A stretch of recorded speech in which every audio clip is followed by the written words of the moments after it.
I was born in Jamestown. My wife was born in Jamestown. We met in Elmira, New York. Our two children were born and raised in Jamestown. We've been lifelong Jamestown residents. Well, it was 2008.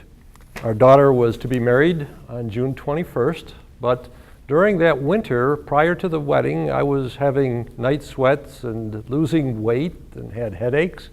And so I went to my family doctor here in Jamestown, Dr. Mueller, and ordered a bunch of tests, MRIs and sonograms and chest x-rays, and we discovered a nodule on my thyroid.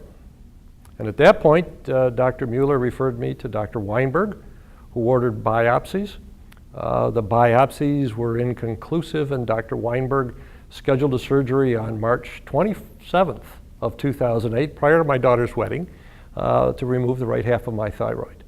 The ensuing pathology indicated that it was thyroid cancer, and I got that call on April 1st, April Fool's Day, to tell me that that was the situation.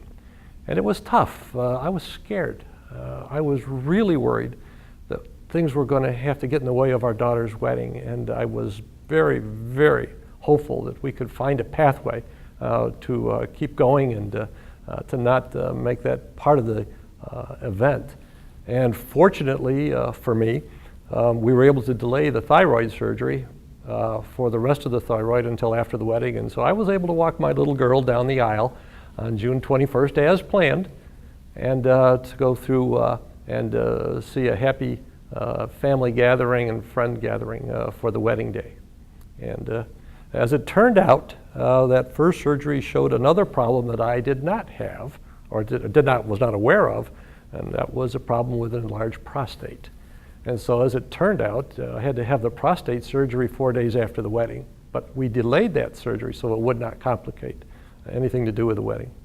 In 2011, I discovered a mole on my right calf, a very unusual location for a mole to be enlarged, and again went back to my local doctor, and Dr. Chang removed that mole in June of 2011, and again the pathology indicated it was a melanoma.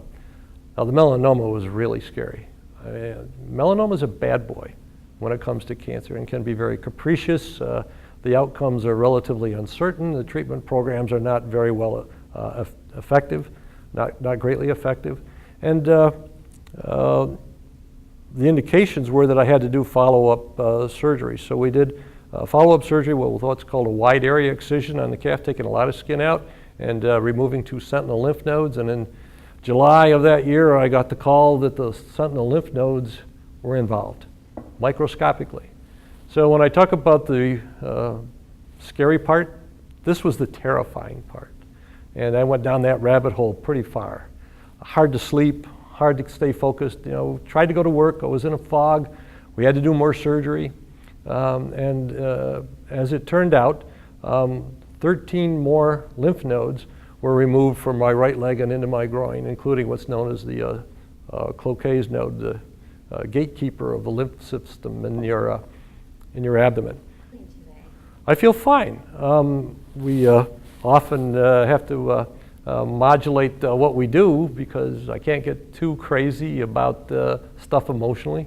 Having gone down what I call the rabbit hole with that first diagnosis and being scared, I sometimes tend to lapse back into that rabbit hole for a few hours every once in a while if something comes up that's a little bit uncertain. But by and large, I'm living relatively normal life. We've been involved with the Links program and the charity golf tournament for a long time, both as players and as drivers. This year we're doing both. I'm driving on Monday, playing on Tuesday, and I'm just terribly flattered to be asked to speak at the dinner. I don't consider myself anybody too awfully special because here I am. I'm able to continue on and do the normal things that I always wanted to do. So what's important about Links is that it gives opportunity to people like me to have your cancers discovered early enough and treated early enough so that the consequences don't necessarily have to be devastating. If something's not right, if you feel that something's not right, if you touch something that's not right, if you discover something that's not right with yourself, get it checked out. Early detection was the key to my survival, and quite frankly, having done it twice, I sort of can't emphasize it enough. And my message to anybody out there is, if I can go through this and I can do it, you can too.